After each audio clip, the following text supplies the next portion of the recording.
G'day, thanks for joining me as we start our new unit number 5, entitled Chemical Energetics. We're going to start this unit with a look today at enthalpy change and enthalpy profile diagrams, where our lesson objective is to understand the properties of exothermic and endothermic reactions and to describe the enthalpy change of various reactions under standard conditions. The learning outcomes we're addressing just below there. So already we've used this word enthalpy a number of times. Enthalpy is essentially just synonymous with energy. It's a measure of the energy present in a system. So when we talk about enthalpy changes, we talk about the change before and after a chemical reaction within a system. So chemical reactions can give off or take in energy. Energy can be in many forms: heat, light, sound, a bunch of others. However, in chemical reactions, we're most commonly talking about heat, the transfer of heat, either giving off heat or taking in heat. So chemical reactions often transfer energy in the form of heat. The enthalpy change is the energy transferred in a chemical reaction, and it's given this symbol delta H. That delta sign is something we've come across a few times. It's a Greek symbol and it just means the change. So H is the symbol for enthalpy. Delta is a symbol for change. Delta H is a change in enthalpy. So we have two types of reaction. We have an exothermic reaction and an endothermic reaction. Exothermic reaction is a reaction where energy is released to the surroundings, so consequently the surroundings will get warmer. So if you have an exothermic reaction, say in a beaker, you will feel the beaker increase in temperature. Exo is a prefix. Exo means the outer, such as if you've got an exoskeleton, that would be a skeleton on the outside, such as like ants have exoskeletons, I'm pretty sure.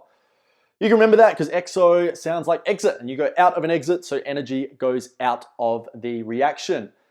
Examples of these: any sort of combustion reaction where you react with oxygen in the presence of heat. Neutralization reactions, they will all have a system here represented by the cube. Energy is going out, the arrows are going out, they're exiting. And it has a value less than 0. It has a negative value for its delta H. We're going to talk about that in detail in just a moment. The opposite of an exothermic reaction is what's called an endothermic reaction. This is where a reaction, the energy is absorbed from the surroundings and the surroundings will get colder. Endo is the opposite of exo. It's a prefix, it means inner. So exoskeleton is on the outside, endoskeletons, we have endoskeletons, they're on the inside. You can remember endo because it sounds like entrance. The energy is coming in. Exo, it's exiting. Endo, it is entering. Examples: photosynthesis. You get these chemical ice packs where you just you crack it and you mix two things and it will begin to get colder because of the chemical reaction, not because of any sort of refrigeration. It's just taking in energy from the surroundings, so it gets colder. This diagram is showing the energy coming in, and it's going to have a delta H value that is a positive integer for reasons we will see momentarily. Okay, let's go into detail. So we talk about the surroundings. It's taking energy from the surroundings. It's giving energy to the surroundings. What are these surroundings? It could be a number of things.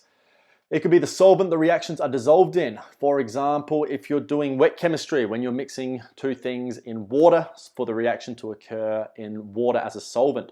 So the surroundings could be the water increasing in temperature or decreasing in temperature. It could be the air around the reaction. It could be the reaction vessel itself. If it's in a test tube, if it's in a beaker, that could get hotter or colder. Or anything submerged into the vessel. For example, this is how thermometers work. We talked a little bit about thermometers in our previous unit, states of matter.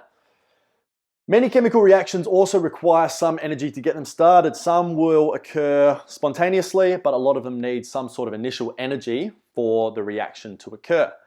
And that makes sense. If you've got two molecules, let's say H2 plus O2, we're making water.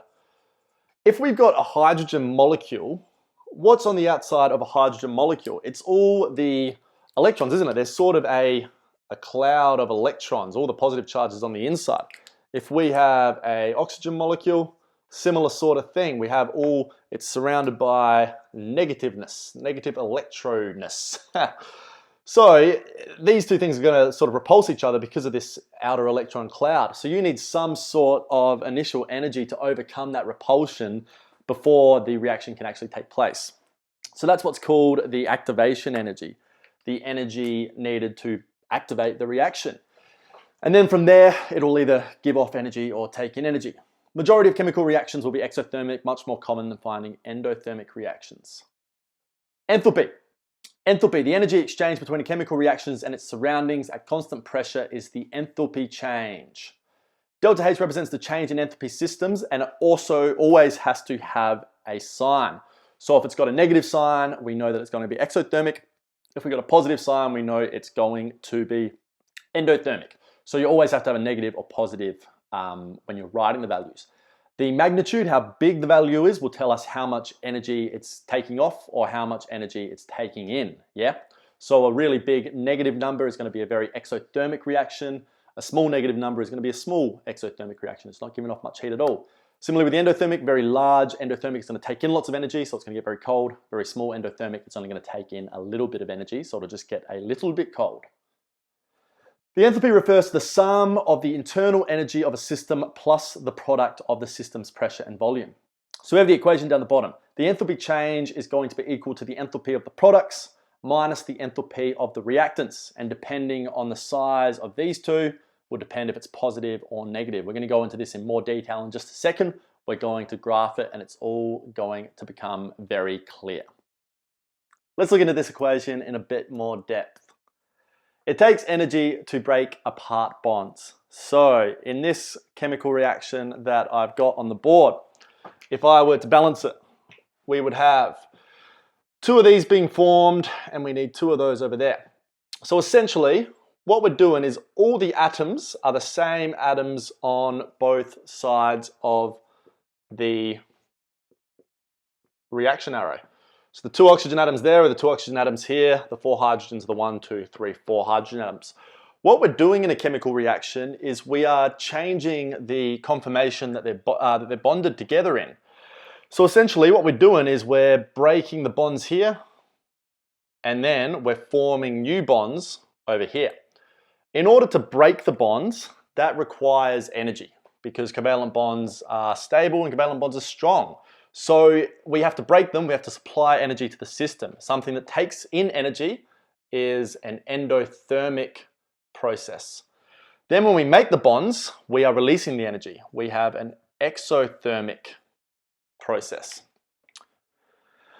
So it takes energy to break apart bonds and it releases energy when bonds are made. And you can remember that with this acronym BENDOMEX. BENDOMEX is very fun to say. BENDOMEX, it stands for breaking is endothermic, making is exothermic. It means breaking the bonds is an endothermic process, making the bonds is an exothermic process. BENDOMEX. If energy is absorbed to break the bonds is greater than the energy released by making the bonds, it will be an endothermic reaction.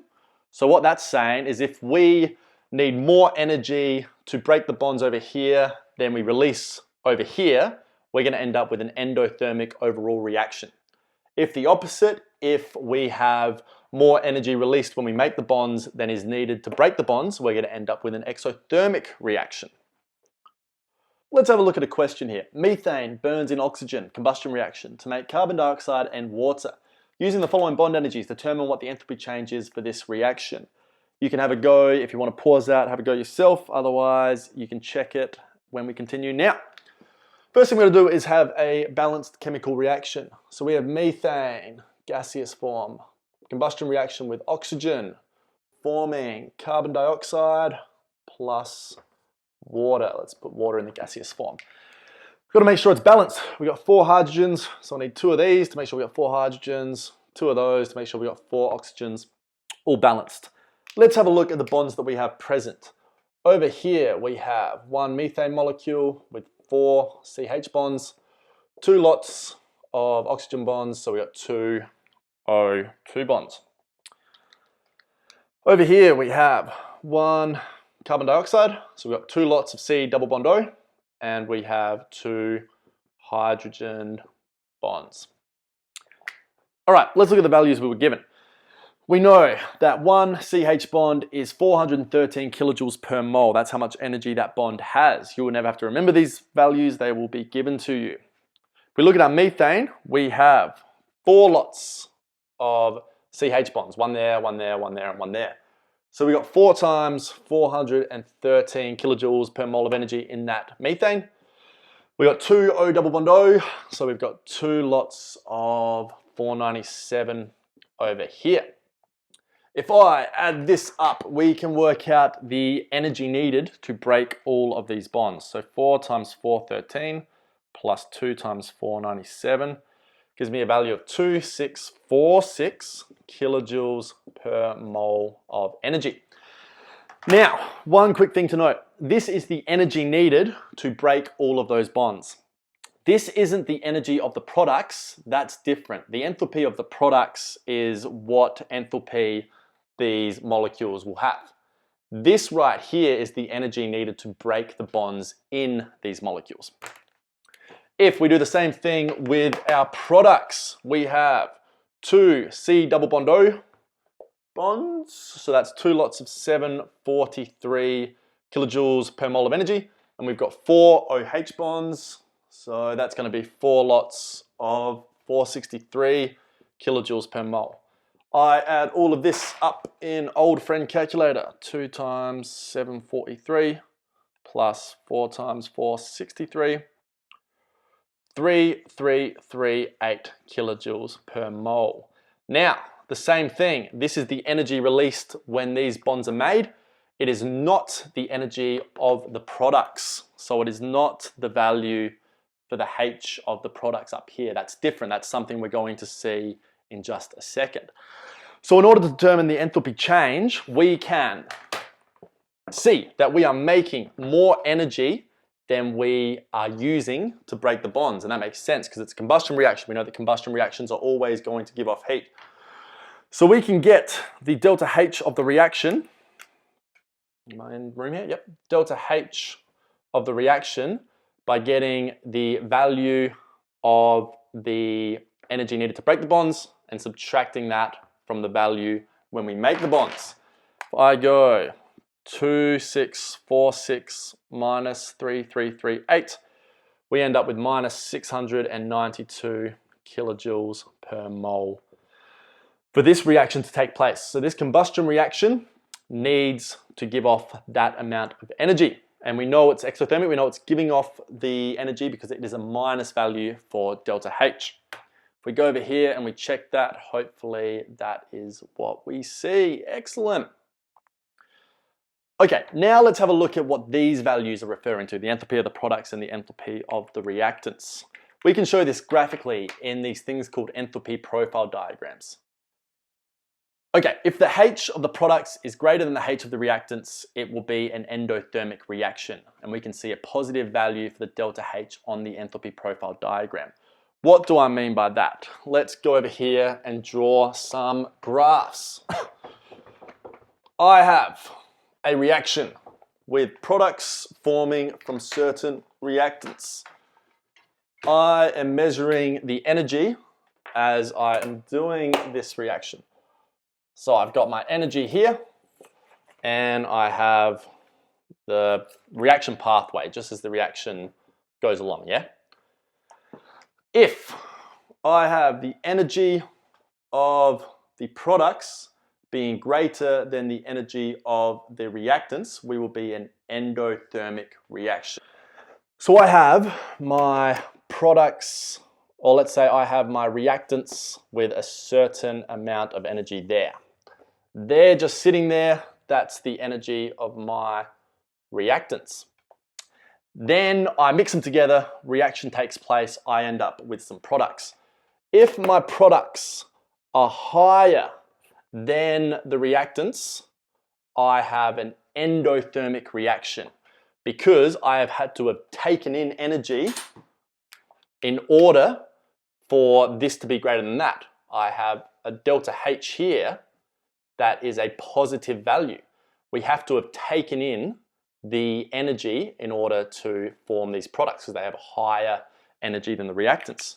This is an endothermic reaction pathway. That's what it would look like. Ultimately, if we had an exothermic reaction, if the H of the products was less than the H of the reactants, it will be an exothermic reaction and we'll see a negative value for delta H. That would look like this.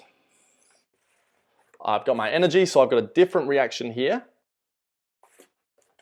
I've still got energy on the y-axis. I've still got my reaction pathway on the x-axis.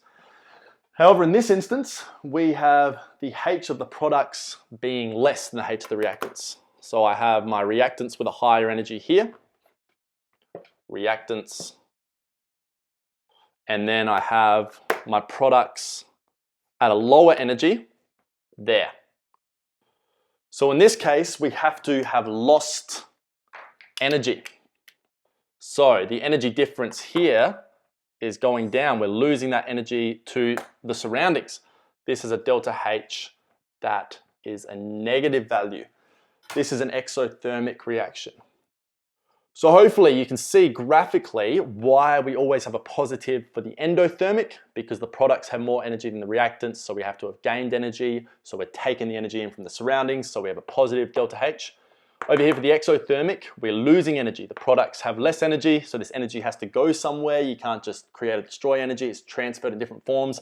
In this case, we transfer the energy to the surroundings in the form of heat. And that's what these values here refer to.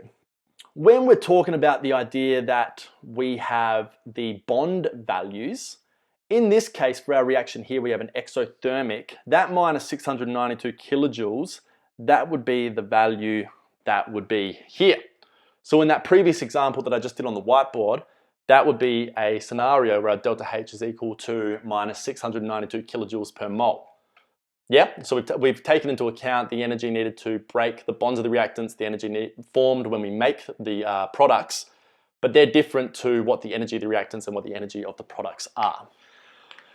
But I talked before about the idea of an activation energy, the idea that a reaction needs some sort of energy to get it started. The activation energy is the minimum energy that colliding particles need to have for a successful collision and subsequent reaction to take place. Essentially, that's all a chemical reaction occurs from. It's just particles are bumping into each other, they're colliding, and if we have a successful collision, then the bonds will break, new bonds will form, and we will end up with a product. So the activation energy is the minimum energy that the particles need to collide with in order to form the product. And we can show this on our enthalpy profile diagrams like so. In the case of the endothermic, I have an activation energy. I need to supply so much energy for the reaction to occur, and then when they collide with that energy, they will lose it and form stable products like so. So the activation energy here is the energy to activate the reaction. So it is all the way up to the top of here. This is the energy of activation. Has this symbol E for energy, ACT standing for activation. That's the activation energy, and then right up the tippy top here we have a high energy transition state.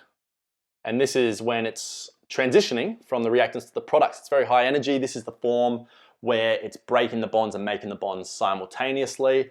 And then once the new bonds are formed, it can form down into a stable product. So we've got to insert all of this activation energy in order for the reaction to occur initially. Over on my exothermic side, it's going to look a bit similar but different. We need the activation energy, and then we have the high energy transition state, and we lose that energy to form stable products.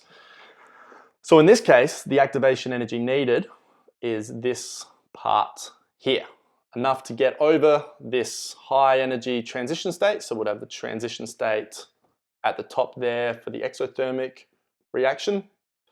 And then the delta H, the energy that's left off, that's given out in the reaction, is from the value that it was at the reactants minus that to the products.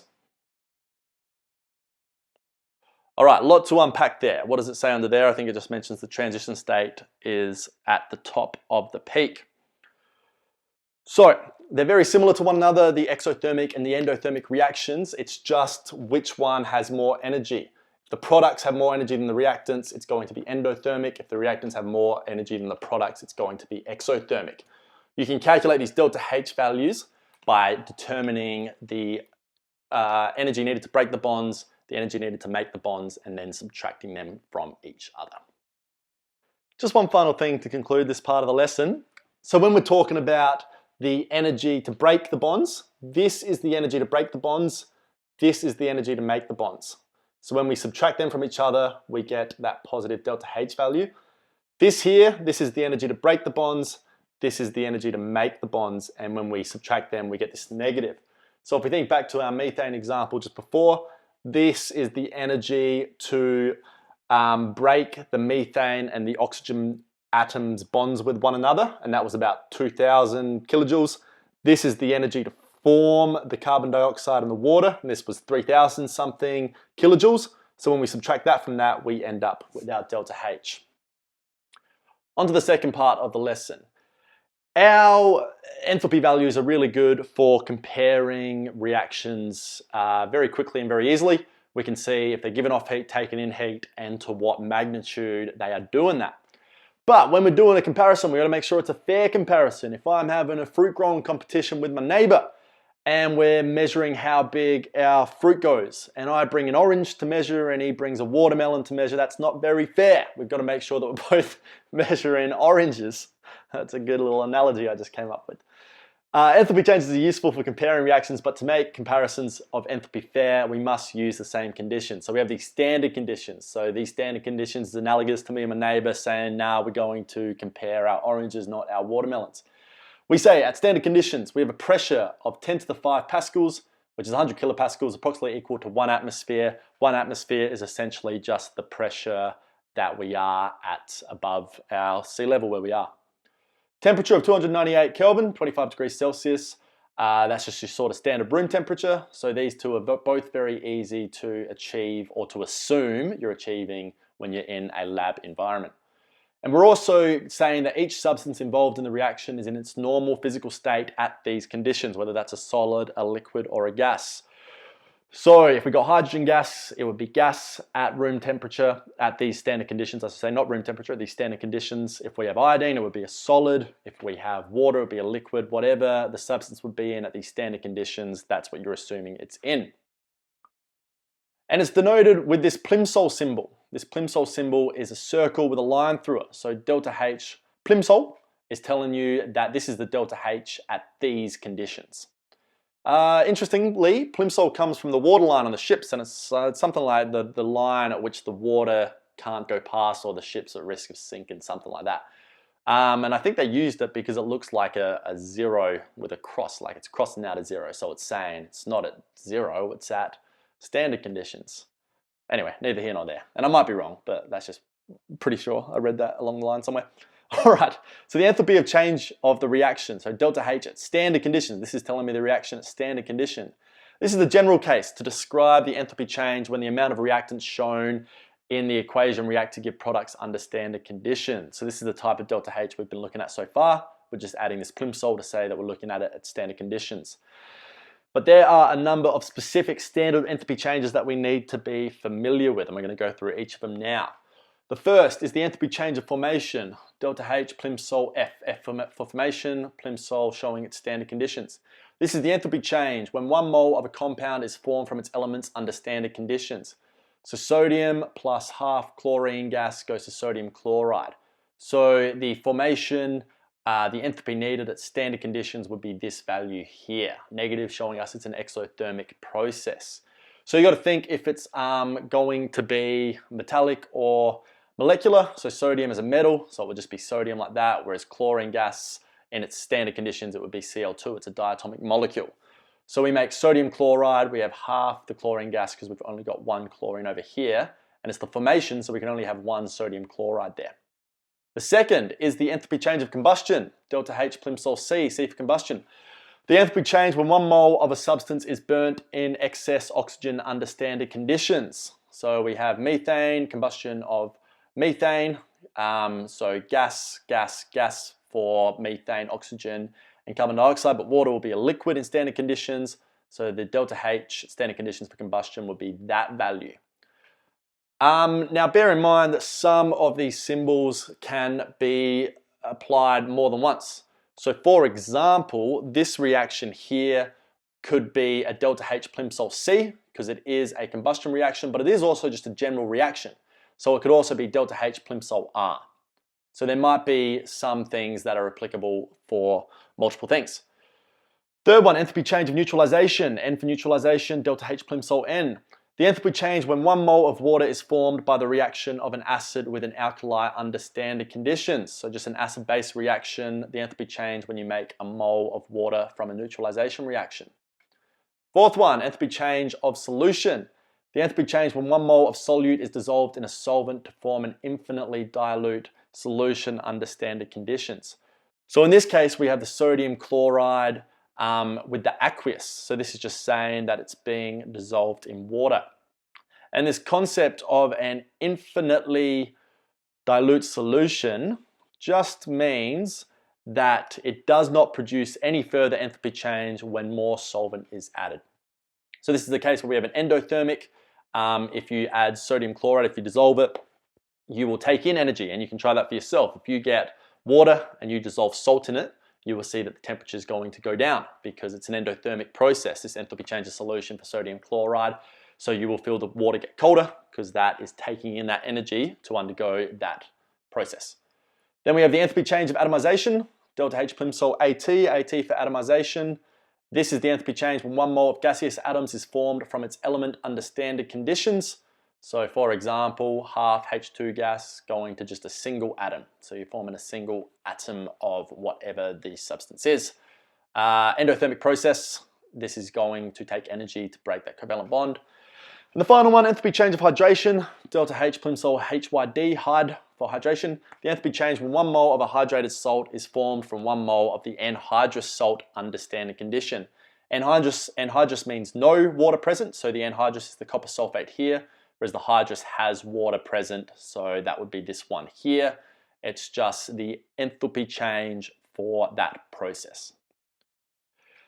And with that, we finish today's lesson. What have we looked at? We have explained that chemical reactions are accompanied by energy changes, principally in the form of heat energy. The energy changes can be exothermic or endothermic. And we've explained and used the terms enthalpy change of reaction, standard conditions, with particular reference to formation, combustion, hydration, solution, neutralization, atomization. And then we looked at bond energy, our bond breaking. Tasks, as always, if you want to consolidate, pause the video, go through 1 column at a time, starting from the bottom up. Thank you for joining me. I will see you on the next one as we continue our look into this unit into chemical energetics.